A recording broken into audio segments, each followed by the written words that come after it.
Hey, frenemies, this week's episode is Ryan Has Questions Part 2.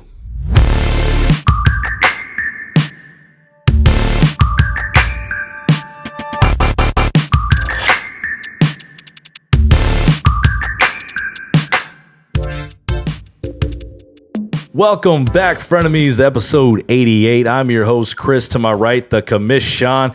And to my left, the man of the people, Ryan. Hey, guys. Hello, guys. We're back and we're ready to jump in to talk some more fantasy. We're at the midway point of the season, guys. So let's talk some fantasy reactions here. One of the first things I want to talk about, Commish, Lamar Jackson. Jackson. QB1 in most drafts. Yeah. His production has been going down, down, down. What do you think? What should you tell our listeners? Beware or ride it out? So I, unfortunately, our advice beforehand was not to draft these quarterbacks in that high of a round. So that's paying it off right here. You're seeing why that not to do that. Because you could have gotten a Josh Allen late or any of these other guys. Yeah. So I'm not in that position often, but I would say to ride it out, as in keep him on your team. Don't cut him. Don't trade him for crap, because he's always got that potential to figure it out. And all he needs is just a little more production in the passing game, and then he'll be set. The issue I do have is his schedule is bad. It's coming rough. Up. It's real bad, and that's what's going to kill him. So if somebody wants to, on the name value of Lamar Jackson, take him off your hands for like an RB2 or something, I'd do that in a heartbeat. This Lamar Jackson scored this week less points than Daniel Jones and Nick Foles in most fantasy scoring leagues. Average scoring. It is ridiculous that he's behind Nick Mullins, who had to come in for an injured Jimmy G. This is not the Lamar Jackson that we're used to. So yeah. We know a guy that benched him for Justin and Herbert. That's the other part of it. I would say is if you have a better streaming option, I think now you cannot be afraid to bench Lamar Jackson, because it's going to suck when he goes off for 40 points on your bench. But as of this year, right now, he's just not passing the ball well. That's tough. So Jimmy G and Kittle over there in San Francisco. Yeah, let's kick this over to Ryan here, the guy who owns Kittle in our league, and I'm sure is just done with this year now because of it. 8 weeks for Kittle with a broken bone in his foot. And Jimmy G, I think it's just they think his ankle's hurting his production throwing wise. I'm not sure how legit that is. But yes, Kittle owner to my left. What's your reaction to this? Just hope you got some money saved. Time to spend up on fab. Time to spend. Yeah, it's a little rough. Honestly, Kittle was that guy that you could count on to be Superman. He stays in that game. Yep. Played with that torn labrum, and I'm sure he played through this injury for part of the game. Yeah, he probably did. Yeah. So, anyways, good luck on the waivers, boys. Oh, and girls. And girls play this too. And then I'm going to kick it back to the right side of the table here. Dalvin Cook does it all for Minnesota against Green Bay. They unexpectedly beat him. 4 touchdowns, over 200 total yards. Yeah, that guy's good at football. He knows how to run a ball very well. That's the Ryan Meckes analysis there. Yeah, he's good at football. He knows how to play football. He knows how to practice football. He knows how to watch football. So, there's not much to react to here. It's just Dalvin Cook has that potential. He's, to me, in that tier with Christian McCaffrey when he comes back, to where, he's going to be consistent for you every week, and he has the potential to just be the best fantasy player of the week. When healthy, he can be the best player on the field. Yeah, that's the one caveat. If you're scared of the injuries, just make sure you have Madison. I know we saw the difference in the two of them week to week here, but yeah, I think you just keep rolling with him unless somebody's willing to give you maybe McCaffrey after. But I'd wait till you see a week of McCaffrey actually being healthy. So yeah, and see, Dalvin Cook scores close to 50 fantasy points this week. Right below him was Patrick Mahomes, around 36. That didn't help you though, Chris. It did not. When you have the rest of your roster get single digits because of bye weeks and injuries, it don't matter how much Patrick Mahomes does. Yeah, you'll still lose. But he was putting up Madden numbers against the Jets. Yeah, but over 400 yards. He counted for every touchdown that they scored there, throwing wise. We just have to give out a shout out to Patty Mahomes, man. He made it look too easy against the Jets. Yeah, well, we'll move on from those since they're just obvious easy ones. We know we're starting them every week to a more delicate situation in the Ravens running backs. So I'm curious, kind of your guys' thoughts. I'll give what I'm thinking on it, which is basically it's a mess. It's to the point now. Before they weren't that productive. They're productive now, and it's Gus Edwards and it's J.K. Dobbins, and I think you can start both of them. The problem is Mark Ingram's coming back, and then it's going to be a three-headed monster again, and then it's going to be difficult to start any of them. And they have that same bad schedule that Lamar Jackson has. So all that being said, J.K. Dobbins I like for the upside. If I had to pick, Ravens running back for rest of season, that's who it would be. But I think you're going to be kind of like what Ryan's going through with the Kansas City backfield, where it's just you don't. They're gonna split it up pretty evenly. Gus Edwards is going to get the goal line work. J.K. Dobbins is going to be more of the passing downs back. And unless there's a serious production in the run game that week, you're going to be disappointed with probably two of them, if not all three of them. You're going to be disappointed with all three. Yeah, because they're going to give you RB2 numbers at the peak of what they can do for you. I like Gus Edwards more.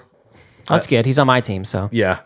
Dobbins should be getting it. I mean, I think he got a little more yards, but Edwards gets used at goal line carries. Yep. And the last little thing I'll say here is we didn't have it in the notes, but I got to talk about Jonathan Taylor. I mean, what is going on? Making me look real stupid over here. Yeah, making me look real stupid here. But I think there's an ankle injury is what they've said as to why it happened this way this week. For those of you that don't know, Jonathan Taylor was supposed to have a fantastic game, and the Colts running backs did, but not Jonathan Taylor. Yeah, we were watching the games together, and we looked over at the screen and we saw Wilkins getting goal line carries. I'm like, what just happened? All four of us were like, Jonathan. No. Yeah. It's not good, man. And there's not much you can do right now because you can't sell him. I've thought about, if you're in a keeper league, there might be someone out there who's willing to, because I think he has the talent and he may get it figured out. But let me ask you guys this. If you own Jonathan Taylor, or you don't, you see Wilkins out there on waivers. No, I'm not touching it. It's tempting. It is tempting. I think because of the draft capital and the talent that he has, he will always have that edge over Wilkins. Now, if Jonathan Taylor is out for the week, they play Baltimore this week, so it's not a great week to stream Jordan Wilkins. But in that situation, I think he's shown that that offensive line is good enough. He'll get a touchdown and be all right. Yeah. But yeah, I don't know. It's a rough situation. I just wanted to let everyone know out there I'm going through it with you guys, and it sucks, man. Jonathan Taylor was supposed to be the next Zeke Elliott, and it's not happening right now. Just play Naheem Hines out of that backfield because he's getting that. I just need to have a message to Jonathan Taylor. Oh, JTT, listen up. Yeah. Look right into the camera. Get it together, my man. I know you got the talent, and I know you can do it. Your ankle injury, it'll heal up. Go back in there and just stop thinking so much. He's doing too much dancing and just hit the hole and go. Yeah, hit the hole. I'm sure no one's told you this on your team, but you're behind the best offensive line in football. Yep. All right. Then we're gonna go to our party question, guys. Yeah. Ian, would you like to go to a party in my pants? No, Brick. All right, let's go. All right, so our party question of the week, we're asking each other our favorite TV or movie president. We are recording this on Election Day. It's true. So I was waiting for that. I knew. I almost did it with him. I knew he would. When I first heard that sound, I thought somebody farted on set. I would love to like follow that. the president You'd of the love to United fart on States set? around and just play that. Just everywhere he goes. But, we were like, we've seen some great presidents on TV, in movies and TV shows. So I'm going to kick it over to Sean here because he takes me the number one pick. I was going to say, I stole apparently everybody's pick. I knew it would be Ryan's because we grew up watching the show together. But 24, David Palmer is just, he's the man. Are you in good hands? Cool, collective. Yeah, exactly. I mean, he's just that guy that you just feel like he can handle any situation that this country is going to have to handle. Oh, yeah. And I don't know, usually in movies and TV shows, you see the president is made out to be like an idiot. But that dude, he knew what he was doing. He knew to let Jack Bauer do what Jack Bauer does. Just let Jack do everything. Never doubt it. And that's so much they can do in 24 hours. Yeah, and there were some bad presidents in that. Oh, gosh. My dad used to, I mean, this is, people that didn't watch 24, this isn't going to make any sense, but there's a guy, and my dad would call him the weenie. Because that dude had no spine and just, he was a terrible president. Terrorists got a hold of him and corrupted him, and that's my president. But I'll hand this over to Ryan. Yes, Speaking Ryan. of 24, who's your president? First of all, that's just 24 is just amazing, and I think we need to watch it again. I think we it's can- about I time. think we just could do a 24 Yeah. podcast, even Yeah. though it's not we used relevant to we today. used to get together at our house and make pizza and smoothies and watch 24. So, speaking of 24 cast, Kiefer Sutherland in Designated Survivor Yeah, is my wife loves amazing. that. Could you imagine a president who could actually unite the left and the right? How cool would that be? That is unheard of in today's climate. Not gonna happen, Gary I was gonna Johnson, say. but maybe next time. Yeah, so you got Kiefer Sutherland. I'm going a whole different. I'm going movie route. All right. President Marshall, aka Harrison Ford, on Air Force One. Okay. Oh, nice. I mean, Air Force One gets hijacked. This is the president kicking butt, saving Han the plane. Solo. You know, beating up some terrorists. Solo. It's Han Solo doing his stuff. I mean, it's Harrison Ford. After you guys took my first pick, I was like, I know. gonna go with Harrison Ford here, man. He's pretty cool. Yes. All right, Agreed. hit us up with your favorite president. Who's your favorite president in a movie or TV show? Comment below so we have some comments. Yeah, I mean, we could really use the comments, even if you're our lead. Oh yes, Please. yeah. All right, so we're gonna move on Ryan has questions, to y'all. the man. Part 2. People have been asking for it. People, I mean, only people have Leroy, I spoken. think, is the only person who's asked about it. Hair in my mouth. You sure do. Oh, okay. That's Anyways, disgusting. What are your questions, Ryan? guys, I've got some questions today. Da-da-da, da-da-da. And these come from deep, dark places in fantasy land. All right, All right? You live first, there. Look, first question. Yeah, I do. First question I have, start with you, Chris. Uh-oh. Tight ends are dying, passing away, moving on, transcending, going man. to Seems heaven. very George Kittle based, but yes. Yes. Who does one target on the waiver wire? I I got love how selfish Ryan's questions two are. names. This one's very selfish. Stay in San Francisco. Look at Jordan Reed. If he's coming off IR, and right before when he was taking over those 2 or 3 games that Kittle missed in the beginning of the year, Yeah. he looked great in San Francisco.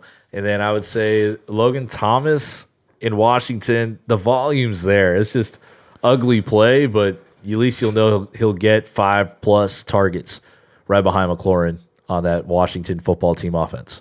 Yeah, I mean, you like unfortunately Robert took my guy, but that's what I would say, Logan Thomas. I mean, the real answer is here. There's not a good answer. Would you stream it and look at lineups though? Yeah, that's matchups? That's really the way you've got to go. Once you get past those, what now I think is the top 4. You got Waller, you got Travis Kelce, you've got not George Kittle anymore. You know, how about Tanyan? Tanyan. Okay. He Green should Bay. be rostered already. For some reason. Anyways, we have our answers here. All right, Pet Patriots. Wah, wah, wah. Man. Is there anybody startable on that team anymore, Chris? Sean, you go first. I'm thinking of that answer. No. Okay. Chris, Damian Harris, maybe. There's yes. is Cam Newton startable? You must say No. yes, startable. A every week starter. No, there's Okay. definitely not somebody that These you're are going to so put. the Patriots are flex guys in both your opinions. Yeah. Their running backs could be flex because Okay. they are starting to run the ball more. I would look at that. Isaiah Ford was traded today from the Dolphins, so watch out. I mean, you might need to pick him up, and he'll be a fantastic option. That's historically what happens with Dolphins turned Patriots. All right, What do you got Ezekiel for us? Elliott, Sean, is there cause for concern? Is this a big overreaction?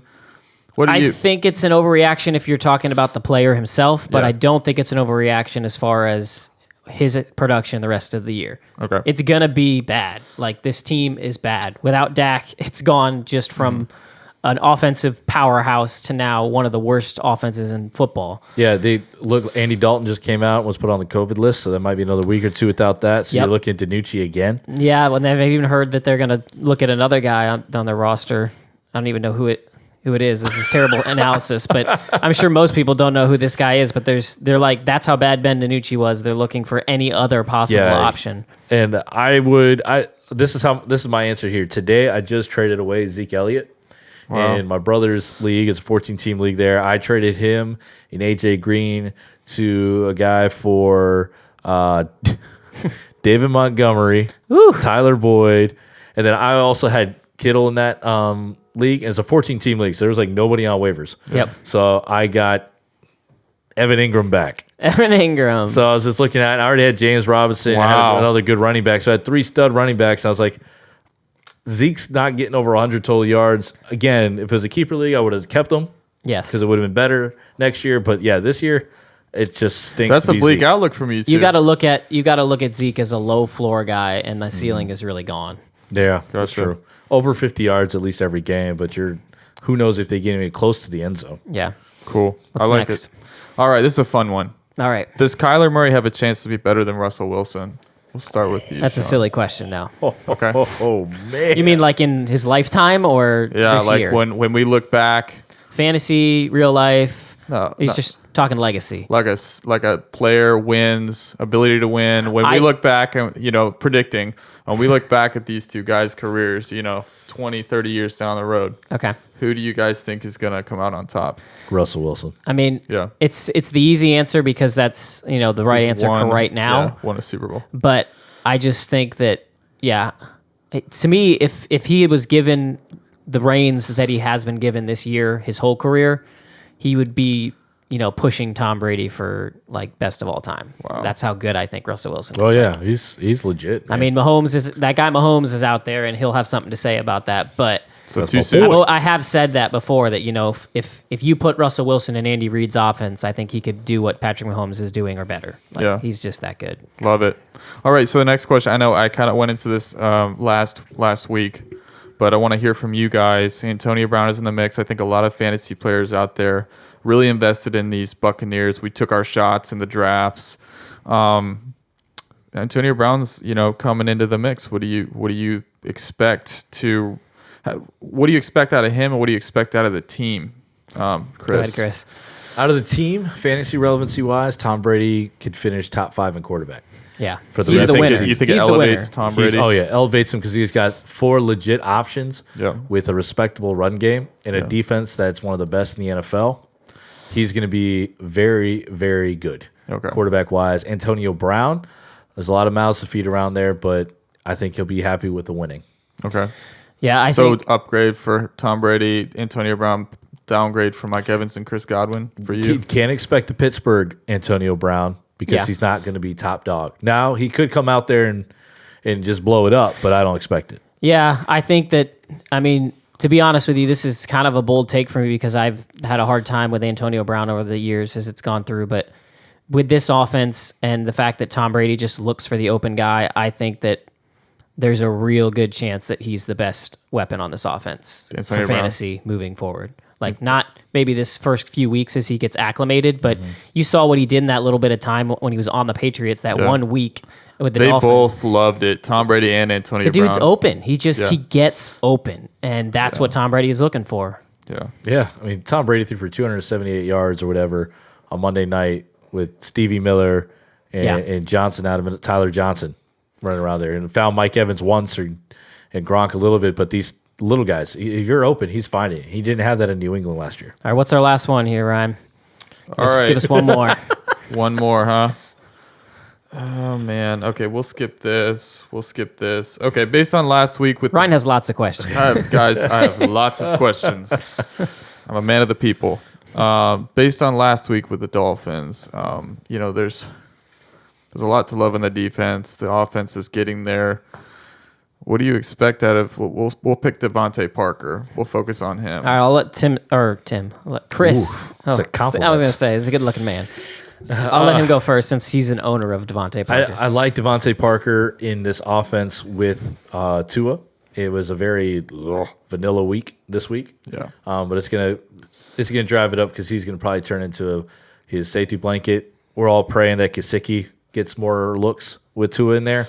And Preston Williams, he dropped a lot last week. You guys were watching that game, Yeah. so he might lose to his trust. So Parker's going to look a little bit more like an uptick. But honestly, I mean, he had good uptick with Fitzpatrick, but I think Tua's going to find him better in those slants and intermediate routes. That's a cool take.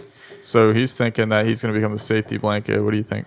I'm kind of on the other side of this. I just think the whole offense is taking a downturn. I think if the Dolphins were trying to make the playoffs and win as many games as possible this year, Fitzmagic would be the thing they need to do. Wow. I know everybody's excited about Tua time, me included. I want to see what this guy has, but he's gonna take time to get acclimated to the NFL. You guys were winning with Fitzmagic. And yeah, I just their level of football acumen during the game in an NFL game is just not. He's not there yet. Now he may figure it out a lot quicker than I think, but I don't know. Before this week, I had a little bit of expectation that he could be like a Herbert, a Burrow that's kind of come in and just set it on fire. And I don't think he's ready to do that. And two, I think the Dolphins don't want him to do that. The defense is how Brian Flores wants to win these games.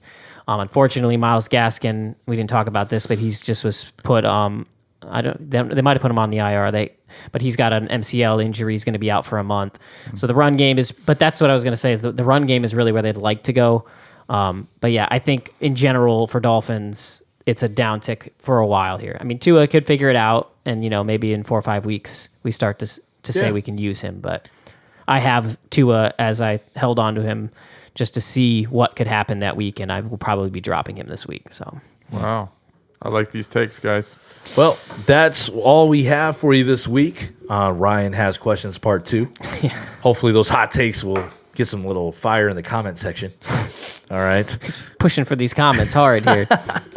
Commish, we got anything left for the listeners? Just listen up for the next episode here. It's our local league talk. Even if you're not in the league, it's fun to hear kind of the banter that goes back and forth. We'll take a mid-season look and see who's potentially going to make a run for the playoffs, who's going to fall out, and who some of the losers are.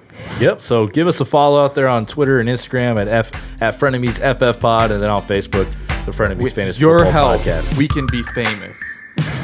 It's going to keep going to that well. All right, man. Deuces. See ya.